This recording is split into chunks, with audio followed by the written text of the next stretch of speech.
It used to be different, right? We used to look at girls and just see kind of maybe one or two things. You could be a secretary, you could be a nurse, or, or if you were those two things, you were just kind of biding time until somebody married you and you started having kids. I never thought that I could be a mentor to students either. I mean, I'm like, oh, my life is not, it's nothing spectacular, but I mean, you'd be surprised how you can impact someone's life in a small way. I mean, you don't have to go and, really go out and make big changes. I mean, it's just being a listening ear. The job that I have has a lot of different components, which is why it's so interesting and fun. Obviously, there's an advocacy component that's huge. So I do emergency department response. I accompany people that have disclosed domestic violence or sexual assault in a hospital setting. But in addition to that, I get to do a lot of education in the medical field. So in the community education department, what we do is go out into all the different segments of our community and try to raise awareness. Talk about domestic violence, talk about bystander awareness, and primary prevention is huge.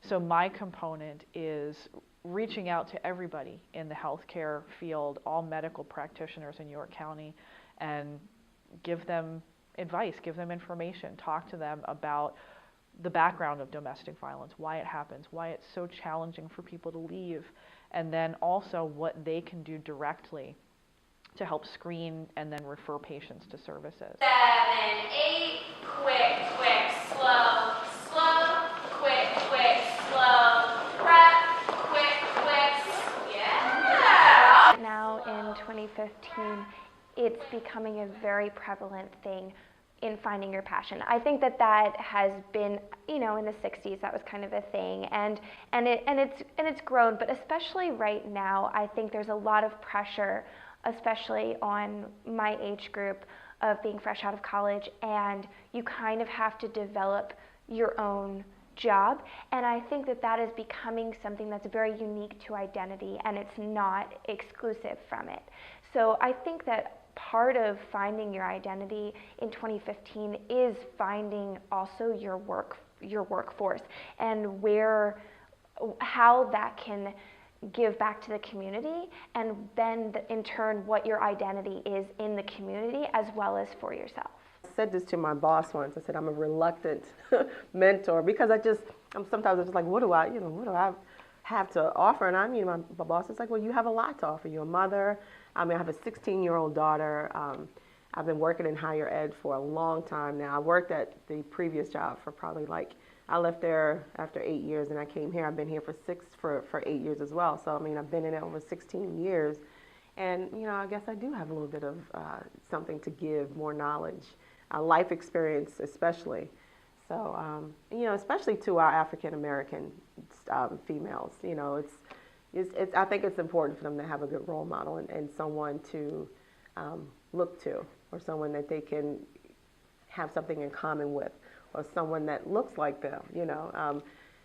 This York, we are pretty diverse. It's come a long way, but it's great to be able to connect with them in that way.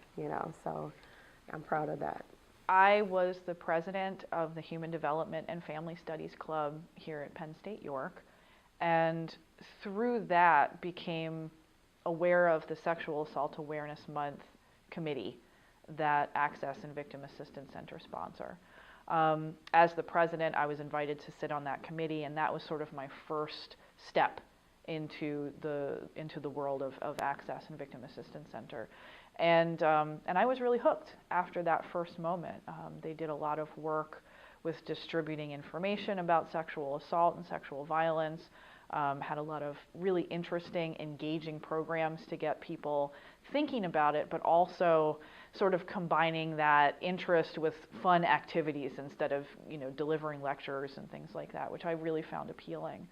And through my position as president, because I held that for 2 years, I was able to then continue working with Access and the Victim Assistance Center for some other activities, particularly a call to men, which they used our campus for. So in doing that, I was able to connect with the Director of Community Education, Nicole Lindemeyer, we started a relationship, back and forth about the potential of internships and things like that, because I was already thinking along those lines. And in order to do any kind of internship, you have to do a 73-hour volunteer program.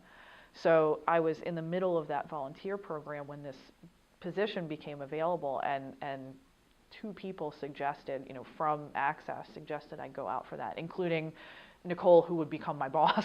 So I took that as a sort of green light to maybe streamline, instead of doing an internship, to look for a career, and I applied and got the job. So that's sort of how I got here. I decided to start a dance studio probably after a long time of realizing that there wasn't necessarily a job fit for me, and that I sort of needed to create my own space.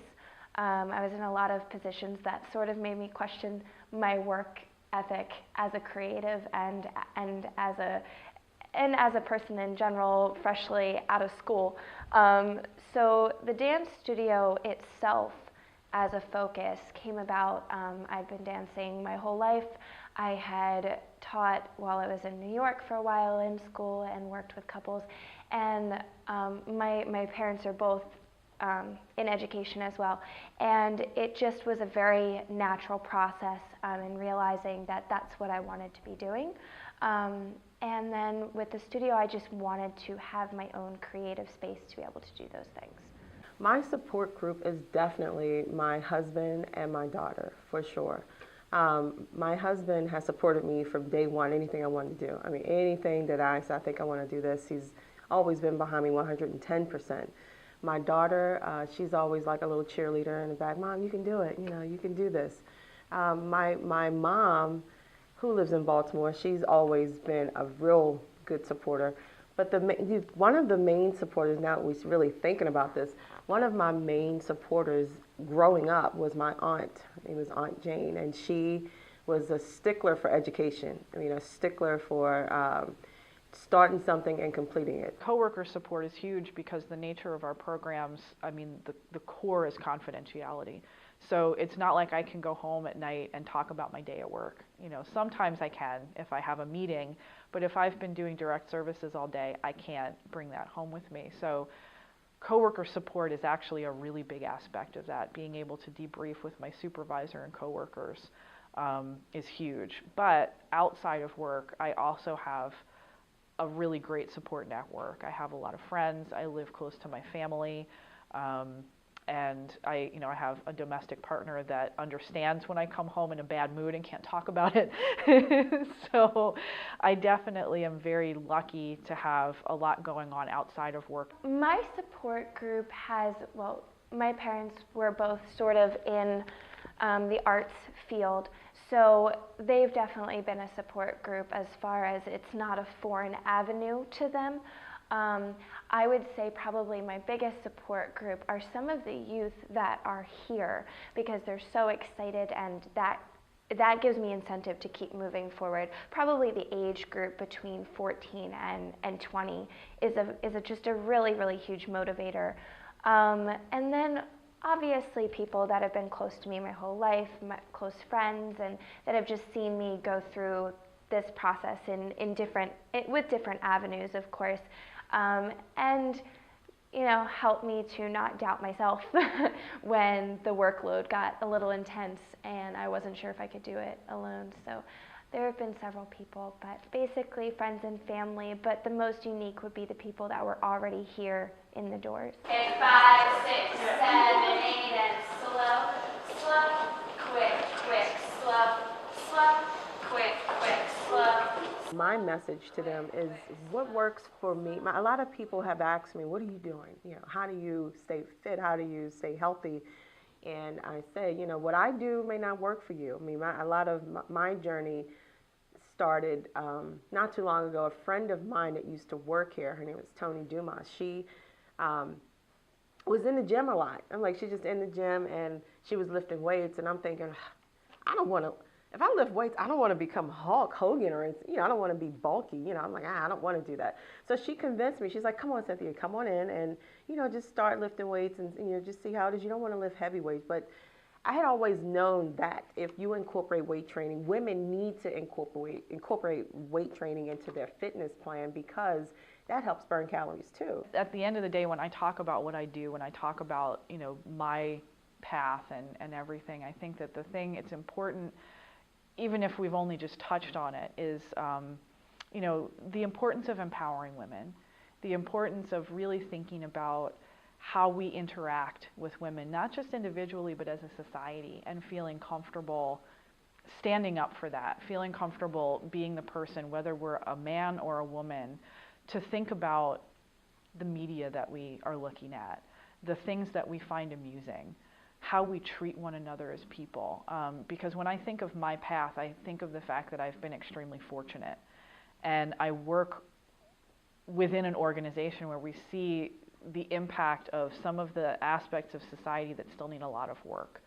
So if there were one thing that I think I will always want to touch on, it's simply that all of us, when we're talking about women, when we're talking about the importance of women's history, to really think about what women's history means, to really think about all the things that have happened to get us to this point, and understand that there's so much more work that we have to do. And there's so many more things that we need to adapt and adjust so that our society is actually equal. And we don't have to have, you know, oh, she's a woman and she did all of this great stuff. It can just be, she's a person, and this is all of the great things that she has accomplished. So I think that always remembering that and remembering why our programs are still necessary, and thinking about what you can do to make a difference, you know, how you can stand up for inequality.